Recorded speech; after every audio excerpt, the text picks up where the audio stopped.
Salam hörmətli müəllimlər və müəllim olmaq istəyən namizədlər. Bugünkü mövzumuz handboldur. İlk öncə sizə bir neçə tarixlər var ki, onlar haqqında məlumat verim. Handbol ilk dəfə 1898-ci ildə Danimarkada Holger Nielsen tərəfindən yaradılıb.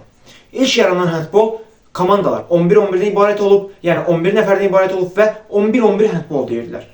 11-11-dən ibarət handbol ilk dəfə 1936-cı ildə Olimpiya oyunlarında iştirak edib. Yəni, bu nəyə təsadüf edir? Basketbolun Olimpiya oyunlarında iştirakına.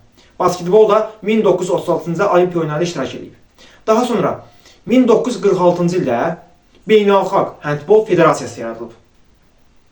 46-cı, yəni 1946-cı ildə. Və daha sonra heyətlər azaldılaraq 7 nəfərə salınıb, 7-7 deyirlər. 7-7-dən ibarət, kişilərdən ibarət handbol komandası ilk dəfə 1972-ci ildə Olimpiya oyunlarında iştirak edib. Qadınlar isə 7-7 qadınlar 1976-cı ildə Olimpiya oyunlarında iştirak edib və bu vaxtı SSR-nin tərkibində 2 dənə Azərbaycanlı Rəfiqə Şabanova və Lyudmila Şubina olub ki, bunlar qızıl medalların sahibi olublar. Bilirik ki, 76-cı ildə SSR Olimpiya çempionu olmuşdu və burada 2 Azərbaycanlı SSR-nin tərkibində qızıl medalların sahibi olub. Daha sonra Azərbaycanda tarixlərə diqqət edirək. 1957-ci ildə Azərbaycanda Sarokin adlı bir nəfər, Sarokin adlı bir şəxs ilk klubu yaradıb. Handbol klubu ilk dəfə 57-ci il Azərbaycanda yaranıb və 1992-ci ildə Azərbaycan Handbol Federasiyası yaradılıb. 1992-ci ildə federasiya yaradılıb və yarandığı ili Beynəlxalq Handbol Federasiyasına üzv qəbul olub. Bu nəyə təsadüf eləyir?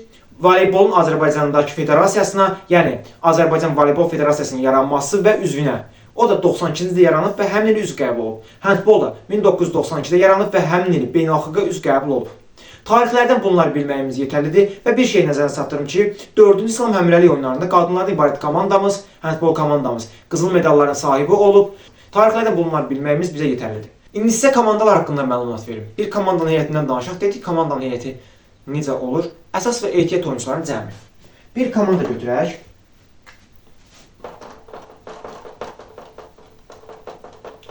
Handbolda bir komanda 14 nəfərdir. Dedik, bu 14 nəfər 2 yerə bölünür.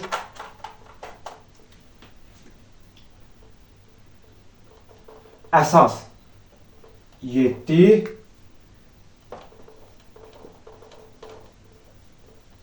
ehtiyat 7. Elədi 14. Biz başlayaq ehtiyatdan. Dedik, ehtiyat 7-dir. Digər idman oyunlarında olduğu kimi ehtiyat 0 gələ bilər. Buna bir məhdudiyyət, bir qayda yoxdur ki, mütləq ehtiyatın bu qədər olmalıdır. 7-də 0-dan gələ bilər. Amma beynəlxalq yarışlarda 2 əlavə oluna bilər. 2 oyuncu. 7-dir, 2 oyuncu əlavə olunur, 9 oyuncu ilə gəlir. Yəni, ehtiyat 9 nəfər ola bilər. Bu hansı idman oyununa oxşardır? Voleybolun. Voleybolda ehtiyat oyuncuların cəmi 6 nəfərdir, 0 gətirə bilər və beynəlxalq yarışlarda 2 nəfər oyuncu artırıb 6 idi 8 eləyə bilər. Handbolda isə ehtiyatı 7-dir, 2 nəfər artırır, 9 eləyə bilir və 0 gələ bilər. Buna bir məhdudiyyət yoxdur. Daha sonra keçək biz əsasa. Əsas oyuncular 7-dir. Basketbol, voleybol və 3 basketbolda necə deyirik? Oyun başlayanda mütləq əsas heyətin tam olmalıdır. Lakin burada belə bir şey yoxdur. Əsas heyətin 7-dir, 6 və 5 ilə başlaya bilərsən. 6 və 5 ilə. Oyuna başlayanda maksimum ən çoxu 7 nəfər, minimum ən azı 5 nəfər oyuncusu olmalıdır. 5-dən aşağı oyun başlayandan sonra davam edə bilər. Buna hakim qərar verir. Lakin oyuna başlamaq istəyirsənsə ən azı 5 oyuncusu olmalıdır. Amma ən çox da 7 oyuncusu ola bilər. Yəni əsas heyəti 7 nəfərdir. 6-5 ilə başlaya bilərsən. Daha sonra sizə əvəzetmələrdən danışım, elə komandadan danışacağım. Əvəzetməyə heç bir məhdudiyyət yoxdur. Yəni, istədiyi qədər dəyişə bilər. Hakimə demədən dəyişirlər, müəyyən olmuş yer var, meydançı haqqında məlumat verində göstərəcəm. Həmin yerdən istədikləri qədər dəyişə bilərlər və top ölü olduğu anda. Yəni, top ölüdür, top meydançadan çıxıb, oyundan çıxıb, avtomatik olaraq orada dəyişə bilərlər, hakimə demədən. Daha sonra hissələr haqqında məlumat verir.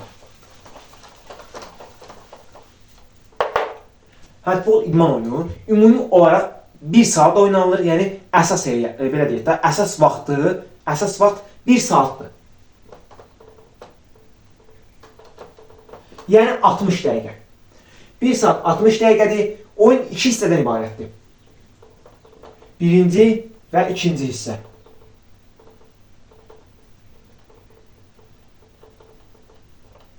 Birinci və ikinci hissə. Hər hissəmiz 30 dəqiqədir. İkinci hissə 30 dəqiqə. Birinci hissə 30 dəqiqə, ikinci hissə 30 dəqiqə. Elədimi 60 dəqiqə, yəni 1 saat. Hissələr arası fasilə 10 dəqiqədir. Hissələr arası fasilə handbolda 10 dəqiqədir. Lakin beynəlxalq yarışlarda hissələr arası fasilə 15 dəqiqə olur. Handbolda hissələr arası fasilə 10 dəqiqə, beynəlxalq yarışlarda 15 dəqiqə olur.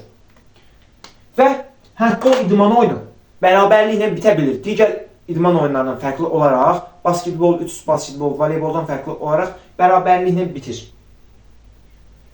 Burada bərabərliyə bir xal verilir. Qalibə məğluba verilən xallar haqqında deyim. Qalibə 2, məğluba 0, bərabərliyə bir xal verilir. Qalibə 2, məğluba 0, bərabərliyə bir xal verilir. Əgər komandalar bərabər qalsa, hər komandaya bir xal veriləcək.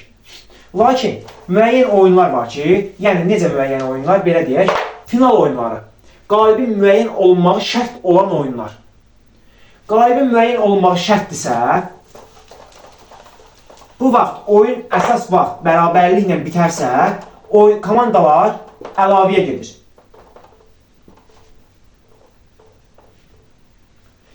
Dedik, hissə arası 10 dəqiqə, beynəlxalq yarışlarda 15 dəqiqə olur. Dedik, əsas vaxt 1 saatın tamamında komandalar bərabərə qalır, qalib müəyyən olunmalıdır. Avtomatik olaraq 5 dəqiqəlik fasilə olur. 1 saatın tamamında bərabər oldu, qalib müəyyən olunmalıdır, 5 dəqiqəlik fasilə. 5 dəqiqədən sonra 2x5 dəqiqə oynanılır. 2x5 dəqiqə. Bu nədir? Yəni 2 dənə 5 dəqiqə. 5 dəqiqə, 5 dəqiqə. Oyun bərabər oldu, 5 dəqiqə fasilə verildi. 2x5 dəqiqə oynanılır, bu 2x5 dəqiqənin arasında fasilə, yəni 2 dənə 5 dəqiqəliklərin arasında fasilə 1 dəqiqədir. Daha sonra yenə 5 dəqiqə fasilə, bir dənə də 2x5 dəqiqə. Yəni 2 dənə 5 dəqiqə. Burada da 5 dəqiqələr arasında 1 dəqiqə fasilə. Əsas hissə qalib müəyyən olunmalıdır. Əsas hissə bərabərliklə bitir. 5 dəqiqəlik fasilə verilir. 2x5 dəqiqəlik oynanılır. Bu 2x5 dəqiqəliklər, yəni 2 dənə 5 dəqiqəlik. Hər 5 dəqiqənin arasında 1 dəqiqə fasilə verilir. Daha sonra ikinci 2x5 dəqiqəyi keçmək üçün 5 dəqiqəlik fasilə verirlər və ikinci 2x5 dəqiqə başlayır. Yəni 2 dənə 5 dəqiqə. Burada da hər 2-5 dəqiqənin arasında 1 dəqiqəlik fasilə verirlər. Deyək, qalib olmadı. Qalib olmadısa, oyun gedir penaltilərə. Hər komanda 5 dənə penal vurur. Bu 5'dir. 5 dənə ola bilər, 6 dənə, 7 dənə. Artıq burada komandanın vurduğu uğurlu zərbədən asılıdır. Hər iki komanda 5'ini də uğurla vursa, bu arta bilər. Dedik, əsas hissə bərabərliklə bitirsə 5 dəqiqə fasilə, bir dənə 2x5 dəqiqə oynanılır, yəni 2 dənə 5 dəqiqə arasında fasilə 1 dəqiqə, sonra yenə 5 dəqiqə fasilə 2x5 dəqiqə oynanılır, yəni yenə 2 dənə 5 dəqiqə arasında fasilə 1 dəqiqə. Bu da bərabərliklə bitsə gedir oyun penaltilərə. Penaltilərə gedən zaman 5 dənə olur, hər komanda 5 penal vurulur. Və bunu deyim, oyun püşkatma ilə başlayır. Oyunda püşkatma olur. Oyun püşkatma ilə başlanılır. Oyunda maksimum 4 dəfə püşkatma olur. Püşkatmalar nə vaxt olur? Onlara diqqət yetirək indi. Birinci hissənin oyunun başlanğıcında püşkatma olur. Püşkü qazanan komanda ya meydanı seçir, ya hücumu seçir. Birinci hissənin əvvəl püşkatma olur. Oyun bərabərliyinə bitərsə, birinci 2x5'in əvvəli püşkatma olur. Daha sonra ikinci 2x5'in əvvəli püşkatma olur. 3 dəfə. Bir də dedik penaltilər oynayırlar. Penaltı vururlar. Bu penaltilərdə qapını hakim seçir. Yəni bu qapıda və yaxud digər qapıya hansına vurulsa, onu hakim seçir. Amma ilk hansı komandanın vuracağı, A-nı və yaxud B-nin vuracağı püşkatma ilə olur. Oyunun birinci hissənin başlanğıcı püşkatma, birinci 2x5-in əvvəli püşkatma, ikinci 2x5-in əvvəli püşkatma, 3 dəfə, bir də penaltilərdə zərbəni ilk vuran komanda, belə yazaq, ilk zərbə vuran komanda püşkatma ilə bilinir. 4 dəfə püşkatma olur. Və komandaların yer dəyişməsi. Dedik oyunda 4 dəfə püşkatma olur. Birinci hissənin əvvəli, birinci 2x5-in əvvəli, ikinci 2x5-in əvvəli və püşkatmada, üzr istəyirəm, penaltilərə gedəndə ilk hansı komandanın vuracağı püşkatma ilə müəyyən olunur. Qapını hakim seçir. Və komandaların yer dəyişməsi. Birinci hissə başladı. Bir dənə sizə belə bir şey çəkim. İndi meydan haqqında ətraflı məlumat verəcəm. Birinci hissə başlayanda A olur burada, B olur burada. İkinci hissə başlayanda B keçir bura, A keçir bura. Yerlərini dəyişir. Birinci hissə bitir. İkinci hissə başlayanda yerlərini dəyişirlər. Oyun getdi deyə əlavəyə. Əlavədə dedik axı, birinci 2x5-in əvvəli püşkatma keçirilir. Püşkün nəticəsinə görə dəyişə də bilərlər, dəyişməyə də bilərlər. Deyək, məsələn, dəyişdilər və yaxud dəyişmədilər. Bu, birinci 2x5-in əvvəlində olur. Birinci 5 dəqiqənin əvvəlində. Deyək, bu 2 dənə 5 dəqiqə arasında 1 dəqiqə fasilə olur. 1 dəqiqə fasilədən sonra komandalar yenə yerlərini dəyişir. Daha sonra, dedik, ikinci x5-in əvvəli püşkatma olur. İkinci x5-in əvvəlində püşkatma olur. Komandalar püşküyə əsasən dəyişə də bilər, dəyişməyə də bilər. Dəyişdilər, məsələn, deyək, yenə, məsələn də, A olur burada, B oradadır. İkinci x5-in əvvəli püşkatma olur, meydansa yerlərini dəyişdiyə dəyişmədi. İkinci 2x5-də 5 dəqiqələr arasında birinci 5 dəqiqə bitir, 1 dəqiqə fasilə verilir. İkinci 5 dəqiqə başlayanda yenə komandalar yerlərini dəyişir. Yəni, birinci hissə bitir, ikinci hissə başlayanda, ikinci hissə bitir, birinci 2x5-in birinci 5 dəqiqənin əvvəlində. Dəyişilə bilər, dəyişməyə bilər, püşkə baxın, amma ikinci 5 dəqiqənin əvvəlində dəyişirlər. Sonra ikinci x5-in birincisinin əvvəlində dəyişə də bilər, dəyişməyə də bilər, amma ikincisinin əvvəlində dəyişirlər. Bu da oldu komandaların yer dəyişməsi. Daha sonra sizə timeoutlardan danışım. Oyunda 3 dənə, ilk öncə sizə kartları deyim. Oyunda sarı, qırmızı, mavi və yaşıl. Yaşıl kartlar var. Yaşıl kart. Bu ilk 3 kart, sarı, qırmızı, mavi. Hakimlərdə olur. Sarı kart, xəbərdarlıq. Qırmızı kart, oyundan xaric. Mavi kart, oyundan xaric və bir neçə yarışdan uzaqlaşdırıla bilər və sənədləşmə, protokol işləri falan aparılır. Mavi kart da budur. Yaşıl kart, bu məşqçidə olur. T1, T2 və T3 kartları. Dedik yaşıl kart. Yaşıl kart oldu məşqçidə. İlk 3 kart, yəni mavi, sarı, yaşıl, mavi, qırmızı, sarı olur hakimlərdə. Yaşıl kart T1, T2, T3 kartlardır. Olur bu məşqçidə. Dedik timeoutlardan danışırıq. Oyun 2 hissədir. Oyunda 3 dənə timeout var. Müddəti 60 saniyə. 3 dənə timeoutdur. Birincisiyə bir timeout, bir dənə timeout ortadadır və ikincisiyə bir dənə timeout. Belə yazaq da bunu. Birincisiyə bir timeout, ikincisiyə bir timeout, bir dənə timeout neytraldır. Neytral nədir? Yəni boşdadır. İstəsələr, bu bir dənə timeoutdur. Birinci hissədə götürərlər. Birinci hissədə götürmədi, istəsələr ikinci hissədə götürər. Bu mütləqdir. Birinci hissədə bir dənədir, ikinci hissədə bir dənədir. Birinci hissədə götürülmədiyi timeout ikinci hissəyə keçmir. Amma bu bir dənə neytral olan timeout ya birdə götürə bilər, ya ikidə. Götürməyə də bilər. Çünki timeout könüllüdür, bunu bilirik. Dedik, hər hissəyə bir dənə düşdü. Bir dənəsi neytraldır. Bu neytralı istəsə birinci hissədə, istəsə ikinci hissədə götürər. Birinci hissədə götürürsə, ikinci hissədə götürə bilməz.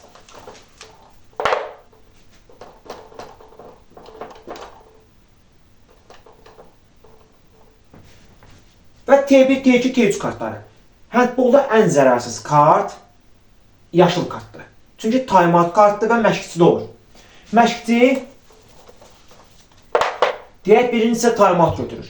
Aparır T1'i. T1 kartı, yəni timeout 1 kartı. Aparır qoyur hakim masasına. Birinci timeout'unu götürdü. Sonra ikinci timeout götürmək istəyir, birincisi də neytral götürmək istəyir də. Aparır T2'ni qoyur. Birinci hissədə timeout limiti doldu. İkinci hissəyə keçir, aparır T3'ü qoyur, timeout'unu götürdü. Və yaxud da ki, birinci hissədə T1'i qoyur, bir dənə timeout götürür. İkinci hissədə T2'ni qoyur, neytral da götürür, T3'ü qoyur, o biri, yəni ikinci hissəyə təyin olunmuş timeout da götürür. Neytralı ya birdə götürür, ya ikidə götürür. Bunun fərqi yoxdur. Amma hər hissənin bir dənə müəyyən olunmuş timeout'u var. Dedik timeout. Ümumi olaraq hər komandaya 3 timeout verilir. T1, T2, T3 kartları ilə götürülür, məşqçi götürür. Belə deyək, timeout'un birinci hissədə götürülməyən timeout ikinci hissəyə keçmir. Hər hissənin özünün bir dənə müəyyən olmuş timeout var və bir dənə neytral timeout var, yəni boşda qalan istədiyi hissədə götürə bilərlər onu, ya birinci hissədə, ya ikinci hissədə götürə bilərlər. Daha sonra sizə meydançı haqqında məlumat verim.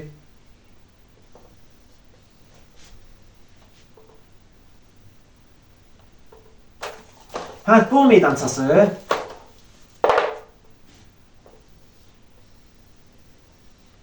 eni 20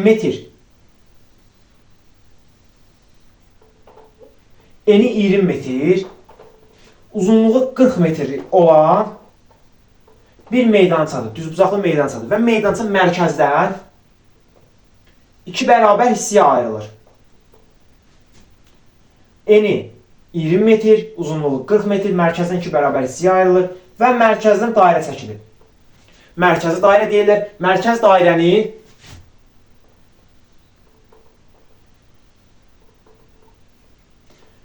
Mərkəz dairənin diametri 4 metrdir. Radiusu 2 metrdir.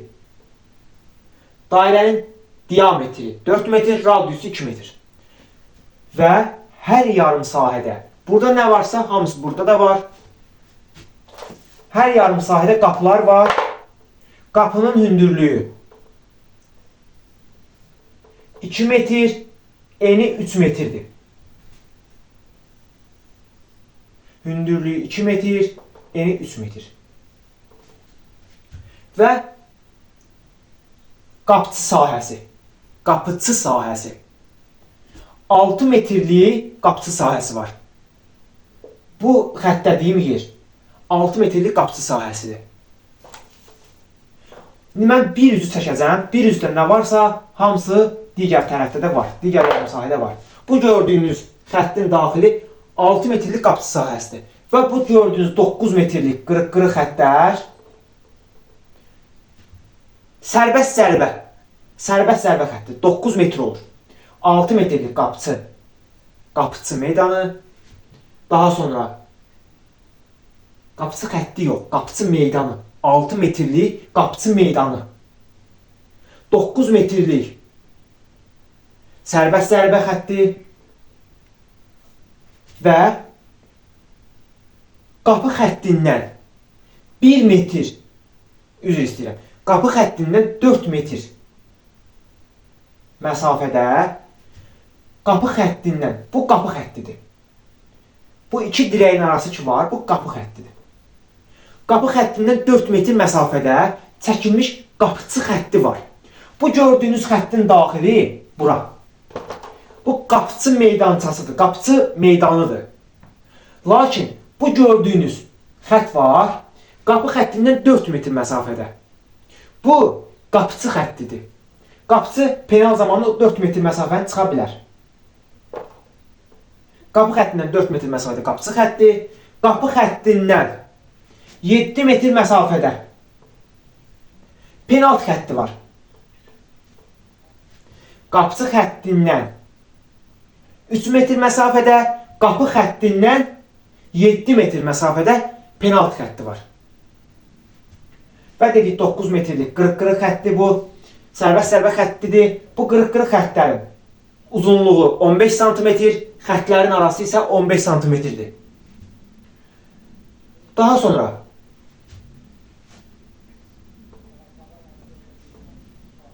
dörd metr yarımlıq mərkəzə yaxın olan, yəni mərkəzlə, mərkəzi xəttin tutuşundan yandan 4.5 metrlik oyuncu əvəz etmə zonası var. Dedik, oyuncu əvəz etməsində məhdudiyyət yoxdur. Komandalar istədiyi qədər oyuncu əvəz edə bilərlər, hakimiyyət yemədən top ölü olan vaxtı.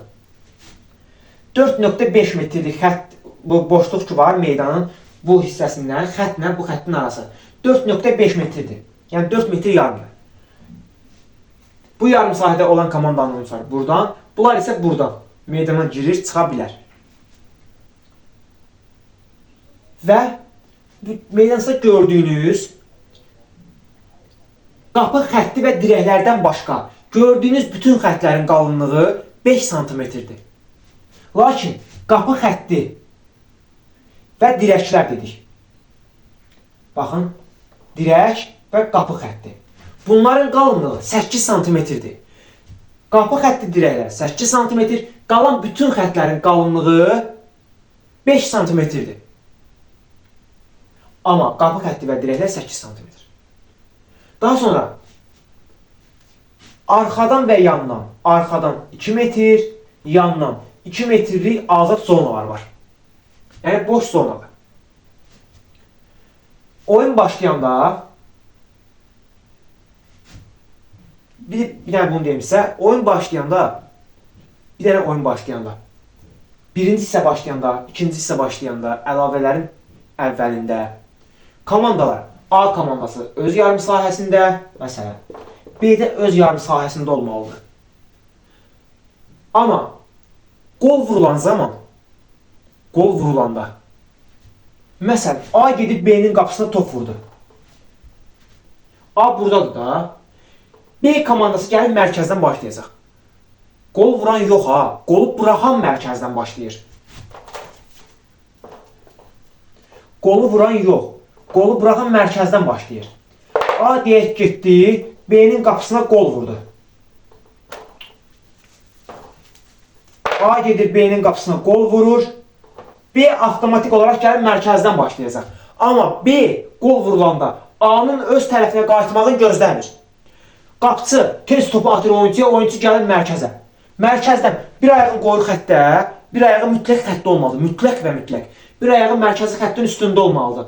Bir ayağı sərbəstdir. Rəqibin qolu vuranın öz tərəfinə qayıtmağını gözləmir. Gəlir mərkəzdən oyuna başlayır. Oyuna başlayan zaman B mərkəzdən oyuna başlayır. B oyuna başlayır. B'nin bir komanda, mən başlayıram, B oyuncusuyam, mən başlayıram. Mənim komanda yoldaşım dairənin içindədirsə,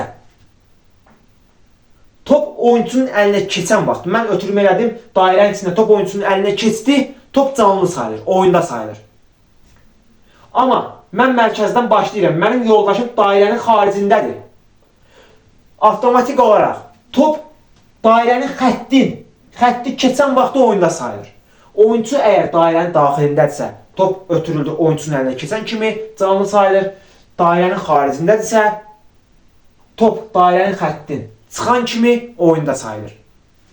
Və mərkəzdən başlayanda mütləq və mütləq rəqib komandanın oyuncusu ən azı 3 metr məsafə saxlamalıdır. Mən mərkəzdən başlayıram, bir ayağım xəttədir. Rəqib komanda ən azı 3 metr məndən kənarda durmalıdır. Oyun başlayanda, birinci hissə başlayanda, oyun başlayanda, yəni ikinci hissə başlayanda əlavələr, hissələr başlayanda komandalar özləri hərə öz yarım sahəsində durur. Amma qol vurulan vaxtı rəqibin qolu vuran komandanın, yəni öz yarım sahəsinə keçməyə gözlənilir. Gəlib mərkəzdən tez hücum qrup başlaya bilərlər.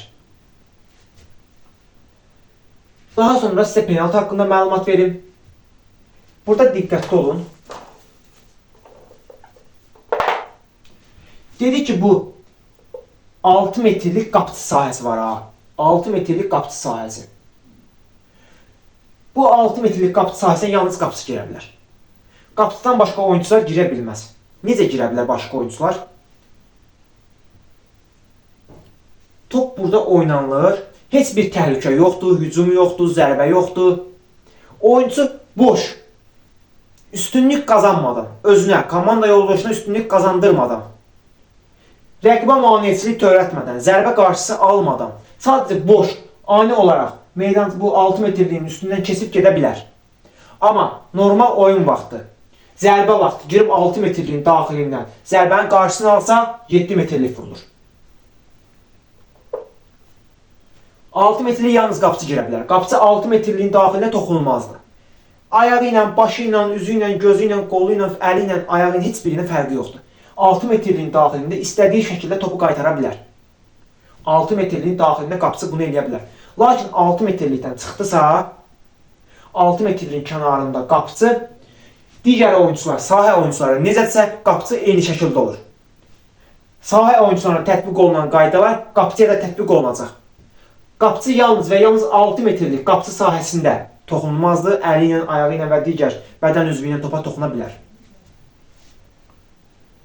9 metrlik qırıq-qırıq xətt dedik. 9 metrlik qırıq-qırıq xəttin daxilində oyuncuya qarşı, məsələn, rəqib komandanın zərbəsinin qarşısını kəsir, aşkar 100% qol epizodunun qarşısını kəsir və yaxud da ki, hücum zamanı, bunun bayaqki sözünün ardından diqqətli olun, hücum zamanı işıq sönərsə, fit salınarsa, kənardan fit gələrsə, 100% meydanın istənilən nöqtəsindən 100% qol epizodunun qarşısı alınarsa, 9 metrlik qırıq-qırıq xəttin daxilindən rəqib komanda, hücum edən komandanın, yəni rəqibin oyuncusuna, hücum edən komandanın oyuncusuna qarşı kobudluq olarsa, 100% qol epizodunun qarşısı alınarsa, 6.75 üzr istəyirəm, 6 metrliyin daxilində girib rəqibin zərbəsinin qarşısını alarsa, 7 metrlik penaltı təyin olunur. 7 metrlik penaltı xətti oyuncu xətti tapdalaya bilməz. Penal vuran oyuncu xətti tapdalaya bilməz. Xəttdən arxada olmalıdır. Maksimum, yəni ən çoxu 1 metr arxaya çəkilə bilər. 1 metr arxaya çəkilib zərbə vurmaq üçün sürət yığa bilər. 1 metrdən artıq çəkilə bilməz. 1 metr arxaya çəkilir və sürətini yığır, zərbəni endirir. Və mütləq 7 metrlik penaltı qapıya vurulmalıdır. Və 7 metrlik penaltı zamanı qapçı 4 metr dedik, 4 metrlik qapçı xətti var. Qapçı 4 metr irəli çıxa bilər. Mütləq qapçı xəttin arxasında olmalıdır. Xətti keçə bilməz. Xətti keçərsə bu qayda pozuntusu olur. Xətti keçib topun qarşısını alarsa, qol olmarsa 7 metrlik təkrarlanır. Qapçı bu qaydanı pozduğu halda qapçıya cəza verilmir. Amma qol olmasa zərbə təkrarlanır. Olsa sayılır. Daha sonra qapçıya müəyyən məhdudiyyətlər var. Qapçıya alınan məhdudiyyətlərdən bir neçəsini sayaq. Qapçı topu əlində tutub 6 metrlik dedik qapçı sahəsi var. Qapçı sahəsini çıxa bilməz, tutub çıxa bilməz. Çiliyə çıxa bilər, tutub çıxa bilməz. İxtiyarından çıxan topun ardıca gedə bilər. İxtiyarından çıxan top nədir?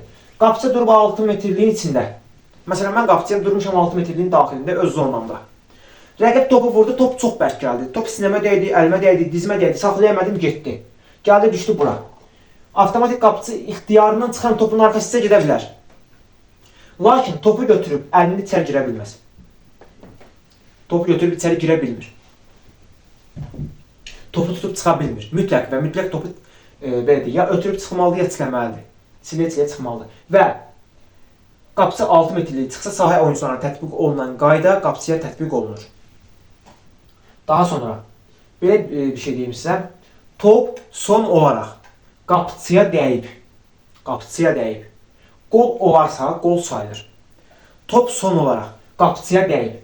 Kənar qapı xətlərindən çıxarsa, yəni dedik bu qapının kənarı var, 20 metrlik olan yer. Qapçıya dəyib kənar qapı xətlərindən çıxarsa, topu oyuna qapçı daxil edir.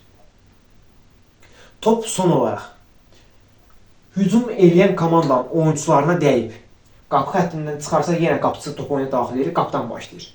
Lakin top qapıçıya dəyib və yaxud müdafiə olunan komandanın digər oyunçularına dəyib, qapıçı və digər oyunçulara dəyib, yan xəttdən çıxarsa, rəqib yandan başlayır. Yan xəttdən başlayır. Və top son olaraq müdafiə olunan komandanın qapıçı xaric digər oyunçularına dəyib. Top son olaraq müdafiə olunan komandanın qapıçı xaric digər oyunçularına dəyib.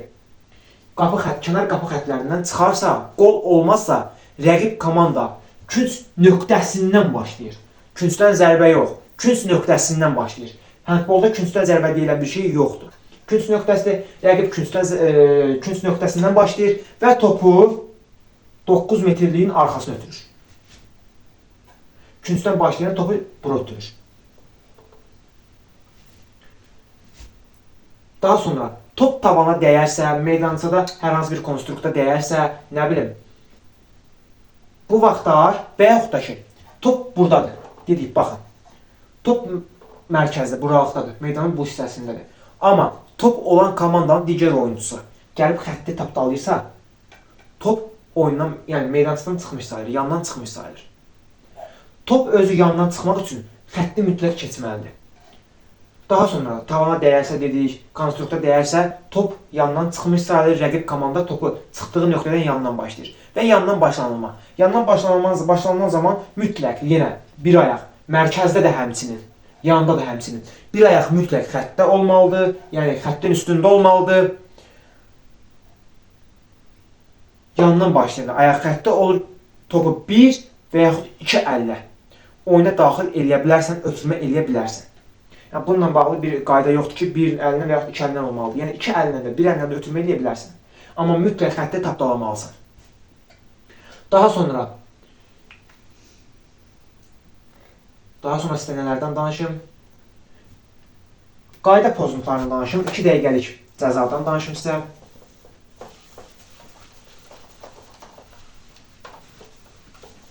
Bir oyuncu bir dəfə sarı kart alır. Bir oyuncu bir dənə sarı kart aldı. Daha sonra qaydanı pozdu. Bir dənə 2 dəqiqəliyə gedir. Yəni, 2 dəqiqəlik cəza. Çıxır, qıraqda oturur. 2 dəqiqəlik cəzaya getdi. Komanda azlıqda oynayır. Komanda azlıqda oynayan zaman bu 2 dəqiqənin daxilində. 2 dəqiqə tamam olmamış. Bir dənə, belə deyək, komanda bir dənə qol buraxdı. 2 dəqiqə tamam olmayıb, azlıqda oynayır, qol buraxdı. Avtomatik qol vursa yox ha, qol buraxsa, qapısından qol buraxsa, 2 dəqiqənin tamam olmağını gözləmirlər, həmin çıxan oyuncu oyuna girir. Deyək, oyuncu bir dəfə də qaydanı pozdu, gedir bir dənə də 2 dəqiqəliyə. Burada da eyni şəkildədir. Yenə qol vurulsa gəlir, 2 dəqiqə tamam olmayıbsa belə. Qol vurulmayıbsa 2 dəqiqə tamam olur, qayıdır. Qayıtdı, bir dənə də qaydanı pozdu. Bir dənə də 2 dəqiqəlik alır. Artıq 3-cü 2 dəqiqəlik alanda gedir, geri gəlmir. Baxın, bir dənə sarı kart aldı. Bir dəfə qaydanı pozdu, getdi 2 dəqiqəliyə, qayıtdı, gəldi. Bir dənə də qaydanı pozdu, getdi 2 dəqiqəliyə. 2 dəqiqəsi bitdi, qayıtdı, gəldi. Oldu 2 dənə. 3-cü 2 dəqiqəlik alanda gedir, gəlmir. Aldı, qırmızı kart verilir, fisiyor, gedir. 2 dəqiqə bitir, yerinə başqa oyuncu gəlir. Birinci, ikinci 2 dəqiqəlik alanda gedir, özü qayıdır, gəlir. Yerinə özü gəlir yenə. Lakin 3-cünü alanda qırmızı kartla oyundan qovulur və yerinə başqa oyuncu gəlir.